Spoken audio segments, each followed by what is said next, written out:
Our gospel lesson takes place at the Last Supper.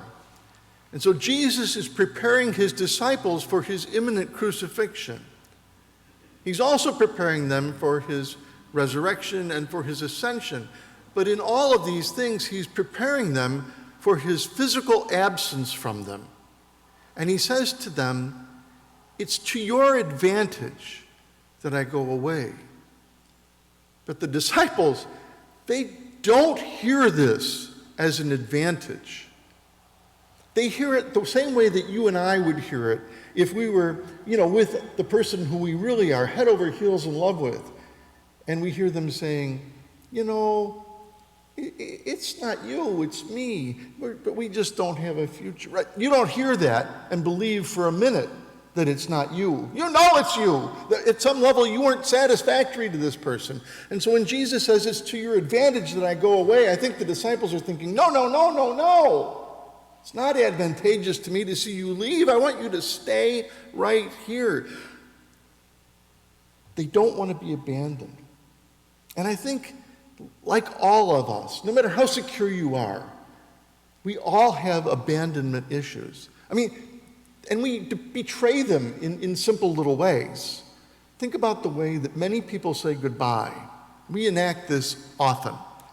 So we've been visiting for a while, and the first step of saying goodbye is the declaration that you're going to say goodbye. Well, I guess it's about time that I should be going. Then after that comes the protestation that, of course, we could really talk all day or all night, depending on the time of the leave taking. And then finally, there is the standing up. And that often begins the real conversation. We've spent all this time breaking down the barriers and getting to a level of intimacy, and now the things that we really need to say to each other, we often squeeze into that time at the end, don't we? But then we make it to the door, and we say goodbye. And then, even in the throes of the worst Western New York winters, and I repeat myself, we still have the second goodbye that takes place out in the driveway through the open window, doesn't it? And you might be saying, okay, the people who do this, maybe they have abandonment issues. Maybe they don't know how to break free from one another, but I'm not that way, not me. I say goodbye, I'm gone. Sometimes I don't even say goodbye, I just leave. This was me for years, especially at parties where I am deeply uncomfortable. I would just escape like a masked crusader who's done his good deed and just leave by the dark of the night. It took years of being cowed and battered and badgered by people who I will not name to say, you must go to the host and hostess and say thank you for having me at this party that I didn't want to attend. I've gotten better at that. But you see, whether you leave and hold on to the last moment or whether you run away, both of those things indicate that we have some anxiety about leaving one another. And some of us deal with the anxiety by holding on, and some of us deal with the anxiety by running away quick. But it's because it's difficult to be left, and it's difficult to leave, and we feel those things. And so the disciples are feeling all of that stuff, but in a much more intense way, because they're anticipating leaving the person about whom they've modeled their lives, person who they've spent the last important part of their life wandering around with.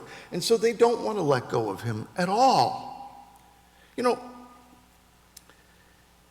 We not only have anxiety about this leaving stuff, but we fret about change in general. And we are even ambivalent about independence. And see, the disciples were facing all of that wrapped up. Jesus is leaving. Their experience is going to change radically, and they are going to become independent of him. They are going to have to manage on their own. Think about when, if you've had this experience, when you tried to teach a kid how to ride his or her two-wheeler. You ever been there? Some of you are remembering that. And I remember it clearly. The kid really wants, at a deep level, to be able to be a big kid who can ride a two-wheeler. And they want to be able to go where they please, and they want to have the wind in their hair. They want to be, out on the open road. But on the other hand, they're terrified of falling. And so you spend a lot of time with a kid who's eager to become a two-wheel rider, running along behind them with your hand on the bicycle seat, and you think it's going to go on forever. You know, you get to the point where you think, I'm going to be running after this kid on the way to his senior prom while he rides on his bicycle. And then all of a sudden, they find their balance, and psh, they're gone. Pentecost is the celebration of riding the two-wheeler. Now, we got to be careful with that image, because Pentecost is not the celebration that we leave God behind in the dust. But Pentecost is a celebration that instead of thinking of God as controlling us extrinsically, hand on the bicycle seat, running along behind us, shouting instructions, Pentecost celebrates that instead of that, something is deeply resident within us. We find our place of balance. The Spirit is moving us inside. And now, and we can race, and we can coast, and we can glide, and it's just free and natural and easy. If there had been no Pentecost, the church would just be a bunch of folks who told stories about Jesus. But with Pentecost, with this experience that Bob, I must say, so ably made it through all those nations that are named and everything, that the story of Pentecost tells us that the church became the place in which God was resident, taking possession of us, directing us, not like one following behind on the bicycle seat, but one who so infills us that we can speak of having one will with God. And so when Paul says, I am crucified with Christ, nevertheless I live, but the life I live, I no longer live unto myself, but Christ lives through me. That mystery that Paul talks about, that mysticism of being united with Christ in will and purpose, is because Paul is possessed of the Spirit. And that is the way of the Christian. That's the gift of Pentecost. People talk about the day of Pentecost as the day that the church has its birthday. Sure, fine. But you won't likely catch me bringing a cake out for the kids for a children's story on Pentecost, because although this is the day that we celebrate the birthday of the church, really, this is the day that we celebrate the day that the church became worthwhile, the day that the church became meaningful, the day that the church became worth preserving. Because the church is more than just a memorial society to tell stories about Jesus. And the church is more than people who cherish a text. Even though we do cherish this text from Genesis to Revelation, we are not just a glorified book club to talk about a great text that we honor.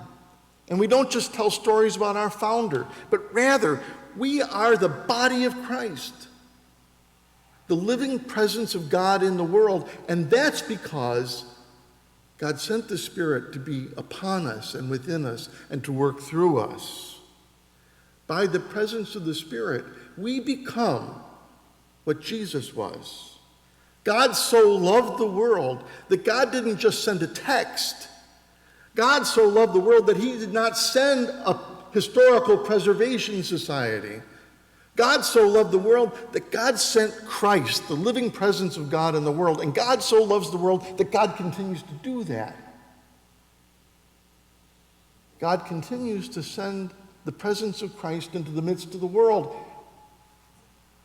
Believe it or not, by you all. And if you're not kind of terrified and awed by that statement, it's because you really don't believe that the Spirit makes you, in fact, God's living presence in the world, because it really is awe-inspiring, and not in the casual way that kids throw around that word of being awesome. It is truly like fall down on your knees and be afraid awesome. At the beginning of the gospel story, Jesus, after his baptism, we're told, is driven into the wilderness by the Spirit of God. And there, of course, he faces himself, he faces the challenges of his impending ministry, and he faces all of the temptations to shortcut that ministry.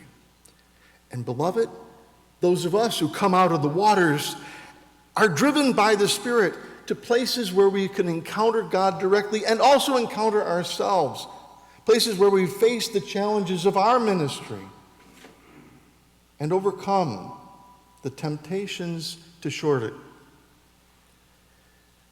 We're told Jesus, in Luke chapter 4, went to Nazareth, to his hometown, and he took up the scroll of Isaiah and he said, "The Spirit of the Lord is upon me because he has anointed me to preach good news to the poor, the recovery of sight to the blind, liberty to the captives, and to set the oppressed free." And the same Spirit of Christ possesses us and causes us to declare good news to those who are poor, liberty to those who are oppressed, whether they're oppressed by government, whether they're oppressed by bias, whether they're oppressed by compulsion and addiction, whether they're oppressed by their own fears. We have called forth to be those who speak freedom to the ones who are bound, and new sight to those who cannot see the truth. And we've been called to declare, as Jesus said, the year of the Lord's favor, which is the Jubilee year. It's not a year in which God's in a good mood. It's the year in which all debts are forgiven, all slaves are set free, everybody who's lost their homestead because they couldn't afford to keep it, they're restored to their homeland. So it's about liberty, forgiveness, and coming home. And the church has that mission because the Spirit is in us to declare liberty and forgiveness, and that there is a way home, no matter how far you've wandered away, no matter how much you've squandered your inheritance, there's a way home. In John chapter 4, Jesus sits with the Samaritan woman at the well, and they begin talking about what's the right place to worship God, and Jesus says, "I tell you, yeah, your ancestors, they worshiped on that mountain. My ancestors, they worship in Jerusalem. But I'm telling you, those who worship God, who is Spirit, worship God in spirit and in truth." And so we who gather, who've been animated by the life of God in the Spirit, we worship in spirit and in truth.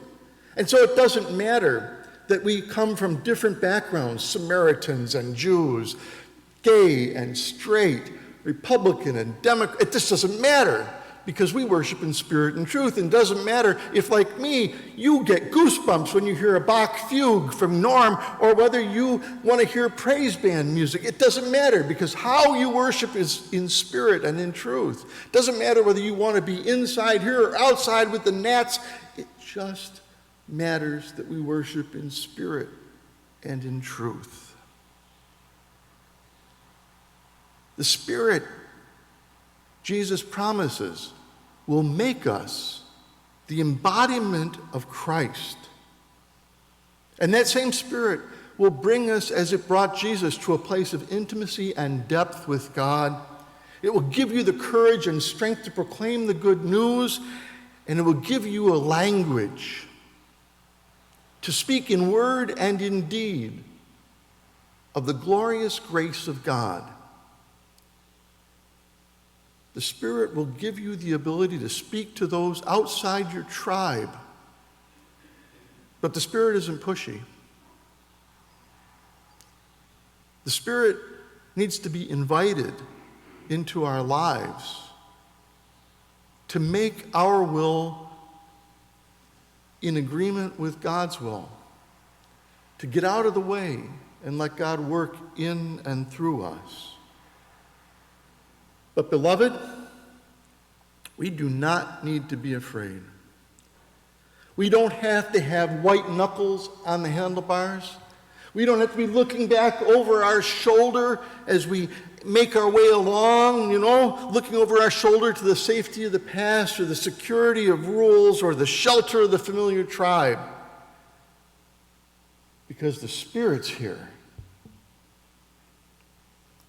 And we're going for a ride. Amen.